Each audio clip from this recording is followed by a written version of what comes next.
Life doesn't always go according to plan. Sometimes you follow every step you thought God told you to take, and still, things fall apart. The job ends. The relationship fails. The opportunity slips away. And in those moments, it's easy to ask, where is God? But the Bible reminds us over and over again, God is still in control. His plan always prevails. Let's start with one of the most powerful examples in the Old Testament. As a young man, Joseph had dreams from God. He saw himself in a position of power, even above his brothers. But instead of rising straight to influence, he was betrayed by his own family, thrown into a pit, and sold into slavery. Later, he was falsely accused in Egypt and thrown into prison. For 13 years, Joseph's life looked like a mess. Yet in Genesis 50-20, Joseph says to his brothers, "You intended to harm me, but God intended it for good, to accomplish what is now being done, the saving of many lives." What looked like a detour was actually destiny. Every pit, prison, and betrayal was part of a greater plan to place Joseph exactly where God needed him in Pharaoh's court, with the authority to save a nation. That's the kind of God we serve. He doesn't just fix what's broken, he uses it as part of the masterpiece. Another beautiful example is Esther. She was a Jewish girl living in a foreign land, chosen to be queen by a pagan king. But when her people were threatened with destruction, Esther had a choice: stay silent or risk everything. Her cousin Mordecai told her, "Who knows if you have come to the kingdom for such a time as this?" She could have seen her situation as random, but it wasn't.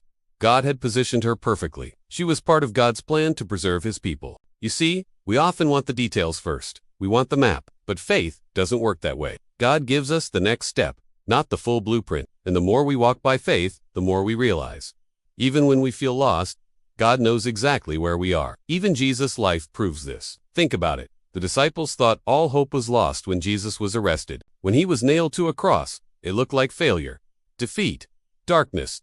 But in God's plan, the cross wasn't the end. It was the path to victory. Acts 2:23 says, "This man was handed over to you by God's deliberate plan and foreknowledge." Jesus didn't die by accident. It was always part of God's plan to redeem the world. Romans 8:28 confirms it. And we know that in all things God works for the good of those who love him, who have been called according to his purpose.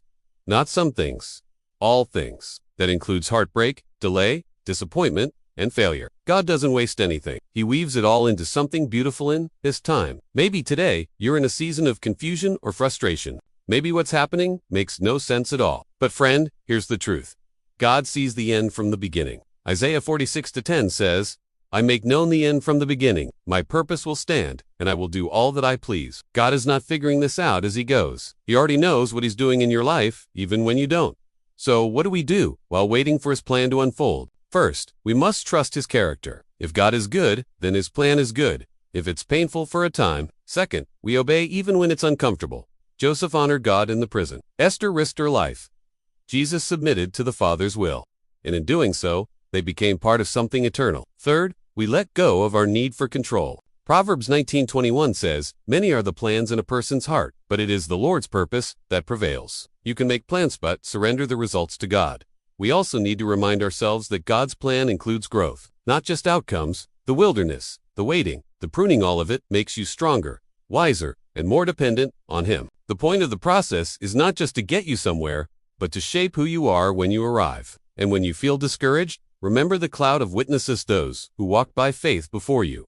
Abraham waited 25 years for a son. Moses wandered 40 years in the wilderness. David hid in caves before becoming king. Yet in the end, God's promise always came true. So today, even if it's messy, even if it's delayed, even if it hurts, trust him. His plan always prevails. He's not finished writing your story. And one day, like Joseph, you'll look back and say, what was meant for evil, God used for good.